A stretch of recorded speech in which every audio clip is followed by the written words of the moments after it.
guys ready to start the show? So it finally comes to where I get my first out-of-town gig. And it was for a guy called David Tribble. He has a thing called the Tribble Runs. And like comics from the last 20 years, they all know about it. You know, it's all in Montana. Montana, Idaho. You go to like these, these stupid one-nighter gigs. So the first gig is my first out-of-town gig, and it's in Helena, Montana. So I fly to meet this headliner, okay, in Utah, and he tells me, hey, my license is suspended, so you have to drive my car. So his car is full of shit. I'm talking about to the brim, okay? There's only enough room. There's only the 2 seats available, right? And then he has a piano he plays on stage. So the piano's in the car. It's just like stuff is all over the place. And he brought his dog, a boxer. It was about that big. Greatest dog. It was a beautiful dog, but the boxers have anxiety. I don't know if you ever had a boxer. Boxers, they can't not be near their owner, or they're gonna just be like, and they tear things up. So we got this. So I'm driving from Utah to Helena, Montana, and in my mind, I'm still thinking this is fucking great. I'm on the road. I'm thinking I'm this big time road comic, and I'm like, yeah, this is how you do it.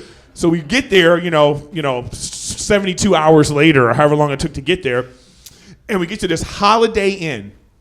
This is where the gig is. It's in the bar of this Holiday Inn in Helena, Montana. It's snowing. And I'm still in my mind like, this is fucking great. I get into the room and I'm thinking, wow, that's the first time I thought, this might not be fucking great. Because I look around this bar and I'm like, oh shit, this is just a bar. It's like a pool table to the side, there's darts and, And then I still think though, no, it's okay. They're probably gonna fill this up. Like all the locals are gonna come because they're like, LA comics are here. They're gonna fill this bitch, 8 o'clock comes around, it's showtime. I come into the bar. There's like more people here than there is at this show, okay? Like 11 people in this bar. 2 regulars at the bar, talking to the bartender. Just random people sitting in these like fold-away chairs. And I'm looking like, I just drove and flew, 2,000 miles through the snow. There's a fucking dog in the car. And this is how the guy brought me on stage. The bar manager goes, he looks at the 2 of us and goes, you ready to start the show? All right, cool.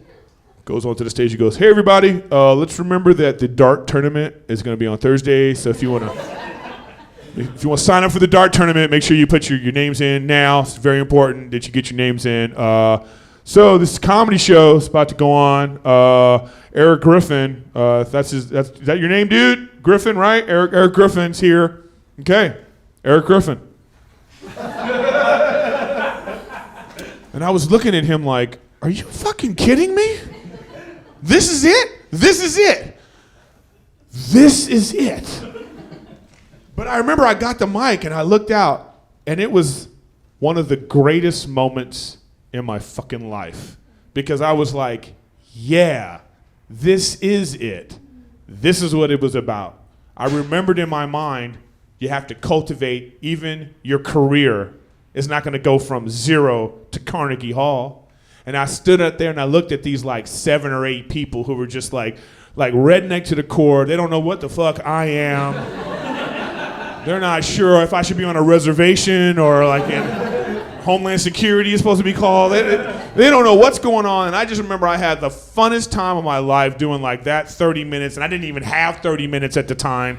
Like I did 30 and that guy did an hour. And we proceeded to go on this tour of Montana that was just like, I was like, yeah.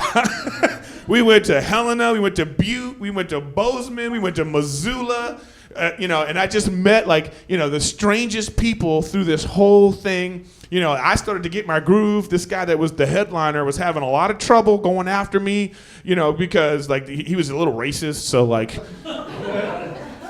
remember in Bozeman, he was a little racist. So he had these and then he was at the time he had a joke if there was a black person in the audience, he'd be like, smile, I can't see you, that kind of thing.